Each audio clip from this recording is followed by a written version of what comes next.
G'day ladies and gents, and welcome back to War Thunder. Today we're going to have a look at the slowest tank in the game, but also the most pay to win. Ladies and gentlemen, this is the T28, also known as the Doom Turtle. Now, the only difference, as far as I'm aware, between the T28 and the T95 is an extra set of tracks. Does this warrant a 0.7 BR difference? No.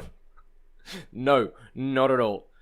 This tank, by far, is the only premium tank that I know of to have such a great difference between its regular tree component, that being a 0.7 BR reduction, which is almost an entire battle rating reduction, is slightly crazy. And you'll see in this gameplay exactly why. Now, the Doom Turtle isn't exactly the most competitive tank. It certainly is one of the more meme tanks, let's say. It only tops out at 12.5 kilometers, or 12.8 to be exact, which comes out to about 9 miles, something like that. Pretty pathetic. But at the same time, what you've got to realize is that this tank has 300 and something millimeters of armor on the front, plus that little, I guess the little shroud behind the breech as well. You're looking at something like 500 millimeters of armor at the strongest point. And at this point in the game, the only thing that can match you is on the British side with the ATGMs. Of course, you have Heat FS, and of course, you can shoot them from the side. But this tank is surprisingly interesting. It's map dependent. That probably seals its status as a meme tank. You know, I did make a video on the mouse a few months ago and basically said, yes, it's a meme tank. There's no way it can be 100% competitive unless it's on a tiny map and in more or less like a 7.0 game or an 8.3 at highest. But the point being, these two tanks, or any tank that is extremely slow, is almost relegated immediately to meme status just because the meta of the game is speed. And it doesn't really matter. Obviously, armor does matter in most cases. Top tier being a good example. And obviously, 8.7, 7.7, it starts to diminish.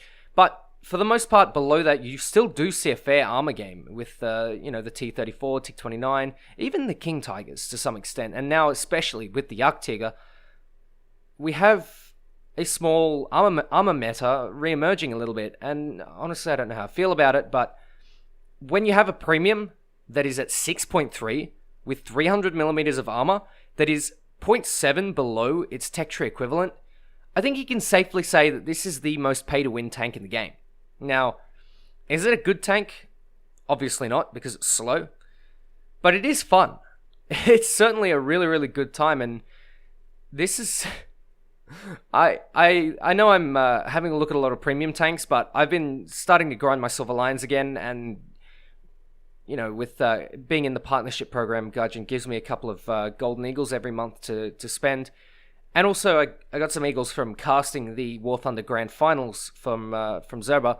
So, I figured I'd spend them on a couple of premiums to show off to you guys to see maybe what you guys want to see, maybe if there's something that you're interested in buying. I would say the Doom Turtle is a fairly decent pickup. Obviously, it is only a meme tank, it's not for grinding, so you're not going to get these games every time. And in fact, the first two games that I played in this, I got Wallonia and Sands of Sinai. This is the third match. I've had a good time in this tank, and it's kind of fun. It's kind of cool. But obviously, having experience in the Doom Turtle as well, which is basically the same thing, it's not as fun. Bombs are a thing. You've got just the fact that this tank is really slow and it only works on small maps. You want, for grinding, a tank that is an all-rounder. Something that works on most maps. So something like the T29 is a really good pickup. Or something like perhaps the T114 if you're a little bit ambitious there. But onto the gameplay. You can see I've taken out this Panther who decided to sit in his smoke, and I'm taking shots from the side. Now, I don't normally ignore this, but I'm in the Doom Turtle, so I have about 100 millimeters of armor on the side, and even if that was a Tiger 1, and it turns out it's a Puma, he's not going to pen me. That's just not going to happen. So what I'm doing is I'm rolling up towards this Tiger 1, and I can see that there's something else in the cap, so I'm looking at continuously pushing, because in the T95 and the T828, what I really want to do is I just want to push up. I've just got to keep moving, keep pushing up, and there you see the wonderful, wonderful machine gun port of the Tiger 1 eating up everything. Who said the Tiger 1 doesn't have any armor? Jokes aside, of course, that machine gun port is a strong point, and for some reason, that and the driver's port are shell magnets, but that's okay. We've got another shell loaded, and it's going straight into the cupola. This one takes out the turret crew and the turret ring. I'm impressed. This APHE shell is the same one on the T29, and honestly, it's one of the best APCBC shells in the entire game. I would say it is only rivaled by that of the the IS-7, and that of the T10M, which have obviously bigger guns and are more recent models, I would say. Here we have a Panther in the wild, who decides to go side-on to a Doom Turtle. Now, this isn't exactly the smartest move, but, sometimes you see some questionable decisions made by people who have only played up to battle rating 4.0, and then wind themselves up in 5.7 with the Panther. It's a real shame, because that's just more food for me. I go to shoot myself a Panther, but the shell donks itself into the ground because of the low velocity, or the high zoom, whichever way you want to put it. The Doom Turtle is fun. It is certainly a fun tank, and if you are looking for something to just meme around in, I would say the Doom Turtle is a fairly good pickup. Although, at the same time, you do have a Tectra equivalent. So, it's kind of a weird thing. Has Gaijin put it at a purposely lower BR to increase its sales? Because let's face it isn't really different from the T95. At the same time, the T95 at its battle rating isn't even competitive, and whilst I don't think it is a competitive vehicle full stop, I think it could do with a battle rating reduction, especially considering the Jagdtiger is at the same battle rating as, or was at the same battle rating and has now gotten a reduction, which was widely received as positive by the community. Obviously, it should have been left at 7.0 and everything else moved up. That is decompression. But I've already made several videos on that, and I really don't want to talk about that anymore. Anyway, T28, we're continuously rolling through. We're taking all this damage, taking so many shells from the front, and this tank is fun. It's crazy. At 6.3, you're facing Shermans. They can't even pen your front. They'll have to switch to their APCR to pen you from the side at range. This thing has a lot of armor, and it sacrifices that for mobility. But one thing that it's also got is it's got fantastic turret traverse. Hull traverse, I guess. This thing manages to just turn on a dime like it's arcade. It's crazy. It's so good. One of the things that the Doom Turtle really excels at is just pushing. And this is exactly what I'm doing. I'm in a full down tier. I have nothing to worry about. All I have to do is just keep pushing. Keep going. Because if you sit at the back of the map, you're going to find that your front line is either going to run away from you very quickly or approach you quicker than you can react to it.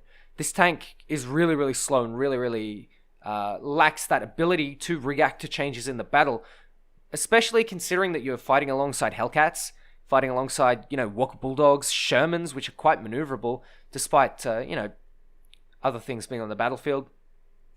You're also fighting things like the RU-251 at 6.7. You're fighting, Panthers. Panthers are surprisingly maneuverable. These tanks can all sort of get on your side and approach you in a strange way and beat the crap out of you, honestly. This little Doom Turtle here, just by pushing, with my team especially, I'm looking at my team here, and everyone has pushed up. Everyone has taken this front, and, no one's really backed down, except the enemy team, who've retreated now to their spawn, and this is exactly where I'm starting to push now. Spawn camping in a Doom Turtle. Now, you know that the enemy team has lost the battle when a Doom Turtle has driven all the way across the map to the spawn. This is pretty significant, I'd like to make a video on the German teams and basically the fact that the reduction in battle rating for the Tiger 1 has done nothing, but that is for another video. We're too busy absolutely kicking the crap out of German tanks in a pay-to-win vehicle.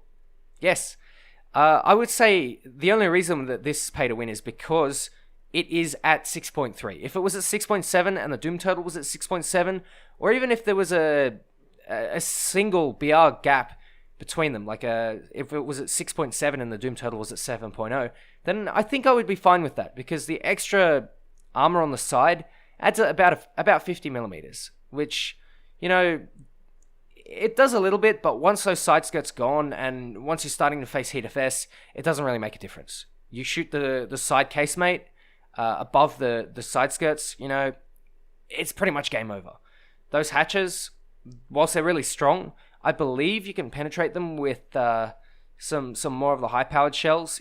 Maybe if you've got Hesh, you can go for that.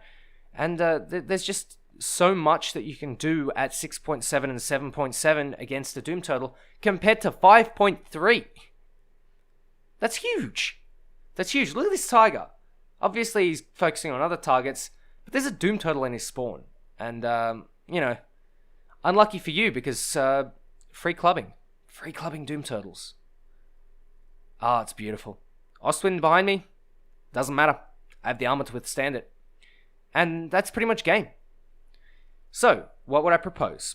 Just chuck it up to 6.7 and chuck the Doom total down to 6.7 as well. That would be fine by me, honestly. It's not a bad change. And with the Doom total away from facing Shermans and Tiger 1s, you may have a slightly easier matchmaker for everyone else. Anyway, ladies and gents, I hope you enjoyed this pay-to-win gameplay, which, you know, it is kind of, but it isn't, because the T95 is one of the most uncompetitive tanks, but 7 kills in a full down tier, because I can just face check the enemy like that. It's, you know, it's kind of shitty. Anyway, ladies and gents, I hope you enjoyed. Take care, and I'll catch you next time. By the way, just quickly, I will be watching the YouTube Cup, and the YouTube Cup is tonight, so do check that out on the official War Thunder channel. See you guys.